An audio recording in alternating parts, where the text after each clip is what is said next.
Shalom, shalom, meus queridos irmãos, eu sou o pastor Paulo Nascimento. Como está a sua mente, como está o seu coração? Espero que esteja tudo na mais perfeita paz. Esse é mais um vídeo resposta aqui do canal, falando de Bíblia. E nessa feita eu quero compartilhar com você um vídeo aqui que a galera lá do Instagram me enviou no meu direct, falando e mostrando a respeito de um protesto de um pastor. Tudo me leva a crer que ele é da Assembleia de Deus. E que ele vai tomar uma tal ação se os membros da igreja... Peraí. Vê o vídeo primeiro e a gente continua. Não aceito, porque eu vi com os meus olhos. Eu estive no país comunista. Eles pregam a igualdade para todos, mas é a igualdade da miséria. Ninguém é dono de casa, ninguém é dono de carro, ninguém é dono de nada. E eu ouço crente dizer assim: vou votar no Lula. Você não merece tomar a ceia do Senhor se você continuar com esse sistema. Sistema que prega que vai ajudar os pobres, mas no casamento dele não teve um pobre, não teve um negro fazendo acepção de pessoas. Declarou agora para ser candidato novamente à presidência da República um patrimônio de mais de 7 milhões. Onde é que ele conseguiu esse dinheiro? Como é que devolveu mais de 90 milhões para a União? E aí fica crente defendendo: não, eu vou votar nele porque ele vai ajudar os pobres. É apoiador de aborto. Apoia aborto, matar a criança no ventre. Só quem tem o direito de tirar a vida é Deus e ninguém mais. Certo? É contra a Bíblia. Falou agora lá numa roda de saravá, quando recebeu lá pipoca na cabeça, que os demônios agora estão me incomodando. E você tem coragem de dizer que vai votar num homem desse? Pelo amor de Deus, não tome ceia não. Não, senhor, a ceia do Senhor é santa. E o povo de Deus é santo. O povo de Deus não pode pactuar, irmãos. Não, senhores. Não, senhores, em nome de Jesus, não faça isso. Então, meus queridos irmãos, você viu aí? O pastorzão lá está revoltado. Parece que ele já viajou em alguns países que era da ditadura lá maldita e que a bandeira é vermelha e que eles são ferozes contra os pregadores, contra os crentes, contra os pastores, contra a igreja do Senhor na terra. E aí, o pastor começa a expor o seu sentimento no púlpito de um nacionalista, de um cristão.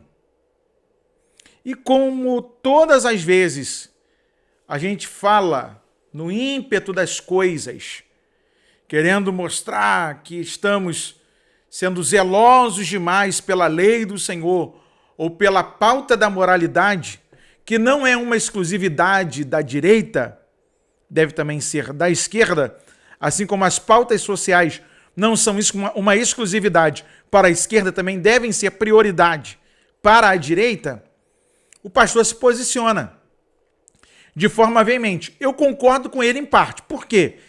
Um crente, um cristão, um camarada que devotou a sua vida a Deus, conhece a Bíblia, ama o Senhor. João 8,32, conhecereis a verdade vos libertará. Se, pois, o Filho vos libertar, 8,36, João, verdadeiramente sereis livre. Aí você quer voltar para a prisão? Gente, e o discurso dos crentes? Não, ele roubou, mas ele fez. Sangue de Jesus tem poder. Acorda! A gente está falando de coisas muito maiores. Tipo, legalização do aborto, legalização das drogas, desmilitarização da polícia no Estado. Você já imaginou se com polícia tem essa bagunça de barricada, baile funk, vizinho que bota som alto, zoa, perturba a rua toda a noite toda? Imagina sem a polícia. Imagina uma cidade sem um choque de ordem. Imagina você sua filha indo estudar, o seu filho indo estudar, e o professor, ao invés de falar a matéria, doutriná-lo nos seus segmentos políticos, de suas ideologias macabras, e ainda converter o seu filho, porque você não fez o papel de ensinador, de sacerdote do lar, ok? Para inculcar nele a palavra de Deus. Aí a garota e o garoto vão para lá, aí começa a fazer aquelas maluquices da turma que chega nas faculdades federais, começa a responder pai e mãe, começa a querer mostrar uma independência que ainda não tem, começa a querer falar que vai usar drogas e que isso é normal, que Deus não existe. É esse mesmo camarada aí que uns dias atrás falou que ia enquadrar os padres e os pastores. E tem gente dizendo que quer votar nele. E crente. Crente não sei da onde. Apesar que crer é acreditar em alguma coisa, não é só em Deus não. Você pode ser crente do futebol, porque acredita no futebol, pode ser crente de algum segmento, pode ser crente de alguma ideologia. Agora, o problema é que a turma é covarde.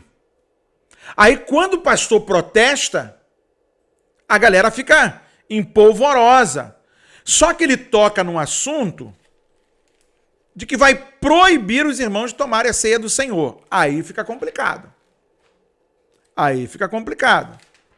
Porque ele não é o dono da igreja. A não ser que lá o templo esteja no nome dele, não esteja no CNPJ da igreja, e que lá ele mande como ditador e como imperador. Aí ele pode fazer o que ele quiser. Mas a soberana na igreja, depois de Deus, é a Assembleia. Ah, você não sabia disso?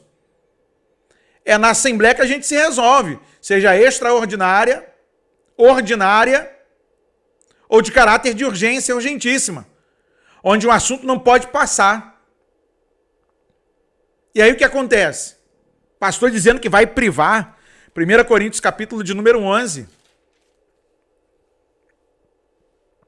Porque eu recebi do Senhor que também vos ensinei, verso 23.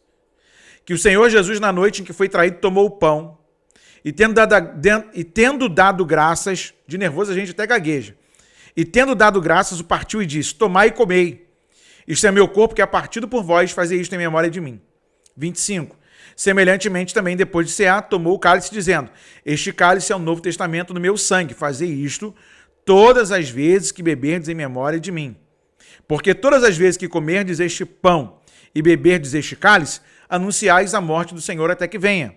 Portanto, qualquer que comer este pão ou beber o cálice do Senhor indignamente, será culpado do corpo e do sangue do Senhor. Verso 28, acho que esse pastor nunca fez atenção. Examine-se, pois, o homem a si mesmo. Não é o pastor que examina. Não é o líder da juventude, não é o líder do departamento de homens, não é a líder do departamento de mulheres. Examine-se, pois, o homem a si mesmo. E assim coma deste pão e beba deste cálice. Verso 29. Porque o que come e bebe indignamente, come e bebe para a sua própria condenação, não discernindo o corpo do Senhor.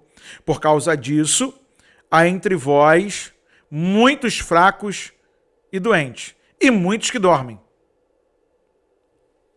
Gente, a gente precisa parar para pensar em algumas coisas. Porque a galera fala as coisas, faz as coisas. Eu sou de acordo que um crente não vote na esquerda, não vote num partido que é militante por coisas que a gente é contrário. Não é contrário porque eu não gosto, é contrário porque ofende. É imoral, é leviano, é pecaminoso. Ofende a Deus, ofende a minha fé, ofende a palavra de Deus. Eu concordo nele que um crente não pode votar em partidos. Agora, dizer que eu vou privar o meu irmão? Que isso, pastorzão? Que história é essa? Que radicalismo é esse?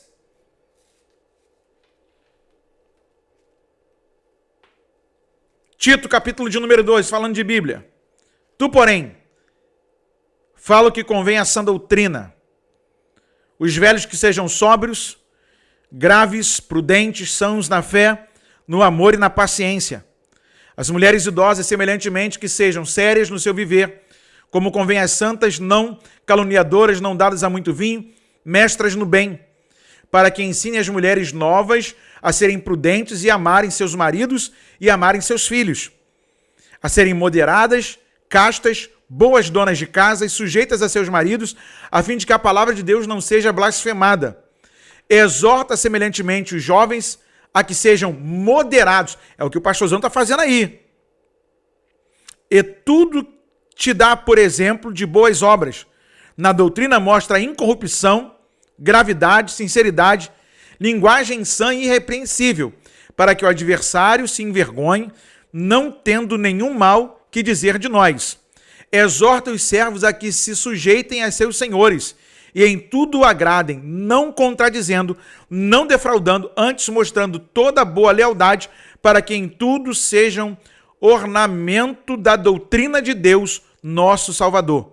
Porque a graça de Deus se há manifestado trazendo salvação a todos os homens, ensinando-nos que, renunciando à impiedade, é o que o pastor está fazendo, ensinando-nos que, renunciando à impiedade e às concupiscências mundanas, vivamos neste presente século sóbria, justa e piamente, aguardando a bem-aventurada esperança e o aparecimento da glória do grande Deus e nosso Salvador Jesus Cristo, o qual se deu a si mesmo por nós, para nos remir de toda iniquidade e purificar para si um povo seu especial, zeloso de boas obras. Fala disso, exorta e repreende com toda a autoridade. Ninguém te despreze. Quem me dera os pastores tivessem a coragem desse pastor aí, para falar contra essas ideologias malditas, contra esse engano que muitos crentes estão caindo. E tem gente que se diz pastor, que abraçou a causa de uma forma tão ferrenha, que se diz militante por aquele lado. Cantores, gente famosinhas, entre aspas, que eles querem debandar para lá e dizendo que o que está acontecendo hoje no Brasil, irmão, pelo amor de Deus. Muito obrigado aos meus amigos que me enviaram esse vídeo, que cooperaram junto comigo para fazer essa pauta. Concordo em parte com a fala, mas não concordo com a proibição de um membro à ceia. Se a Bíblia diz, examine-se, pois, o homem a si mesmo. Quanto ao que falou Paulo a Tito, concordo com o meu pastor. Ensina, exorta, repreende e ninguém te despreze. Daqui nós estamos dando coro à sua voz, fortalecendo o seu pensamento. Crente não vota em partido de esquerda.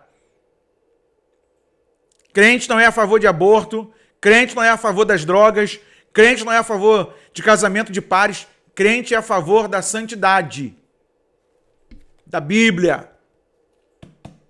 Deus abençoe a sua vida, Deus abençoe a sua casa, beijão no seu coração, que Deus te ajude, que o Espírito Santo te oriente, que você deixe essa ideia de querer votar na esquerda, pelo amor de Deus. Presta atenção. O seu futuro, o futuro dos seus filhos, precisa e depende do seu posicionamento. Jeremias 29 vai falar algo terrível. Que na paz da cidade nós encontramos a nossa paz. Se você não souber pensar agora, e com entendimento, não saber votar, você vai ter problema, hein? Deus abençoe a sua casa, Deus abençoe a sua vida. Esse foi mais um vídeo resposta falando de Bíblia.